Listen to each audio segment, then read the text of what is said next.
Welcome to Thursday, March 18th, 2021. Hopefully everyone had a good St. Patrick's Day, and in some areas, hopefully you are starting to not be so sore from shoveling. I know I am. The big melt is going to be commencing as we go into the next 3 days. For the areas that got the snow, you're going to be seeing a lot of ice and snow melting. You're going to want to clear out your storm drains on your streets if you can get to them. But the warmer March sun and the high pressure that's coming in is really going to help on out. And it's going to last through midday Saturday. So we got 3 good solid days here to help with the cleanup. Also, we're going to talk about the drought. The drought is dented by the storm. No doubt about it, but it's not over, and we'll show you a really good example of that. We have a Pacific front that's coming late Saturday and into the day on Sunday. That system is going to produce a little bit of weather for the region. And we also have another little area of low pressure that's going to bring in some mountain snow, rain and snow showers in the plains late Saturday night and maybe all the way into Monday and Tuesday. Does not look like a major storm, but I think some of you will get more moisture out of this next system that's coming. This disorganized storm early next week, especially for parts of Colorado and Kansas. We'll kind of keep an eye on it for you, as it could be a weather maker, just nothing like what we saw here over the last week or so. Wanted to show you this. Now, this is a lot to look at. I'll give you some points of reference here. What I'm showing you is a visible satellite image that's zoomed in to Wyoming, Colorado, and Nebraska. And this was taken late yesterday afternoon as skies began to clear on out. So Cheyenne is going to be just about right here. Fort Collins and Denver about here. Laramie is going to be about here. Saratoga about here. North Park, Walden, Colorado here. And then as we get up around here, you're up and getting close up into near the Casper area. And then here's your Scotts Bluff area. So that's some points of reference. Now, what you're going to see here is the visible satellite imagery really shows the contrast and the snow field. Now, as you go up north of Riverton here, look, you got all this snow and then you have no snow. Then you have this edge of snow, then no snow up and along and just south of that I-90 corridor area. But you can see the snow field with the storm extended back like this in terms of the areas that got the heaviest snowfall. And you can see where it was mostly rain, the snow is already melted. Now we have some clouds here. What's also interesting, if you look at the Mullen Fire area, if you look at the Snowy Range Mountains right here, you can see that the lack of trees due to the Mullen Fire of last year, but you can see the snow in the burn areas. That's something that is new on the satellite imagery this year and this winter. You can also see some of the snow shadows that fell, that the snow didn't fall nearly as much west of the mountains, up around that upper North Platte Valley area near Saratoga and down into North Park, Colorado. Yes, they got the snow, but you can obviously see where the deeper snow fields are here from along and north of I-70 up to along I-90 up into parts of Wyoming, Montana, and South Dakota. Now, let's talk about the drought a little bit. I want to show you the latest drought monitor and compare it to the one that we had just before the storm hit. So this is the drought monitor from 2 weeks ago, March 2nd, and you can see severe drought, extreme drought conditions. The red is extreme, exceptional drought are these darker red colors. Severe drought is the darker brown. The lighter brown is called a moderate drought, and then abnormally dry is the yellow. So want you to focus in on this area right here, the area that got the heaviest part of the storm in terms of the heaviest amount of moisture. So this is what it looked like 2 weeks ago with the drought monitor. This is what it looks like now.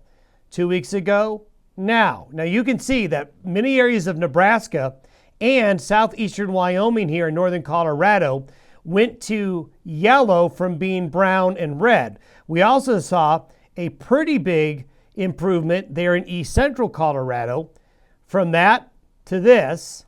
So there's been improvement, but you're not going to end the drought with just one storm. So yes, this storm was very, very helpful, but it did not erase the drought. We really need 2 or 3 more storms like this before we can talk about the drought being busted. There's so much real estate still that is in a very dry situation here in the western United States that you're just not going to completely erase it. But certainly, this area right here benefited and we saw improvement. But you can see all the other red and brown in Wyoming, the Dakotas, and into Colorado's western slope in the Great Basin, down into the southern Rockies and southern plains. Now let's take a look at what's going to happen here over the next 3 days. Here's the nice ridge of high pressure that's building in. This weather map I'm showing you is for the day on Friday. So yes, the next 3 days, a lot of folks are going to be happy with the much improved weather that's coming our way. But you can see this next trough, and this is what's going to be coming into the Pacific Northwest and the northern Rockies as we get into the weekend. And there it is. This is by noon Saturday. So Jackson, parts of eastern Idaho, into the Wasatch Front of Utah, up into Washington, Oregon, Idaho. Some rain and snow is coming your way. It's going to be reaching these areas as we get into late Friday and Friday night.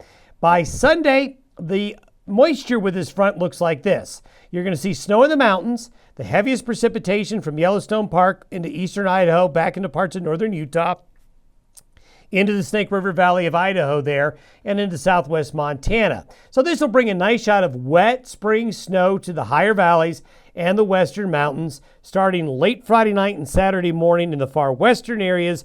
And then as you can see, as the front gets east of the divide, it kind of falls apart. There's really not a lot left to it. So this is mainly going to be a mountain event. However, there's going to be an area of low pressure swinging in behind it. This is what the snowfall looks like with this front from Friday night through Sunday afternoon, mainly affecting the higher mountain areas with a little bit of snow shower activity on the plains, but nothing too heavy. You can see the Sierra Nevada, California going to get a nice little shot of snow out of this as well, and some part of the Wasatch Front along the higher elevations. This is the secondary low that's coming in behind it. And yes, you're probably looking at that, oh my, here comes another Four Corners low. Are we going to have another big storm? Well, this storm will move this way. It's going to get kicked out by this one here. Unlike the last storm, this one is still attached to the main jet stream. It's not cut off. And this low is going to kick this low out to the northeast. But as it does so, you can see it right here, we're going to see some low pressure into this area right here Monday and Tuesday of next week. It's not a terribly large or organized storm, but I do think there's going to be some areas of eastern Colorado, western Kansas, parts of Nebraska again, that are going to get some moisture. So again, this is right over the drought areas of eastern Colorado, northwest Kansas and Nebraska. So there could be some help there. But notice the northern extent of this is only getting into extreme southeastern Wyoming and the far southern areas of the Panhandle. I think this is going to be more of a Colorado system for the early parts of next week. But we'll keep an eye on it for you. We'll update you tomorrow on next week's storm system and see whether or not it comes together. Looks like it's going to be fairly disorganized. Long term, this is looking out 10 days from now. This is for the weekend of the 27th and 28th.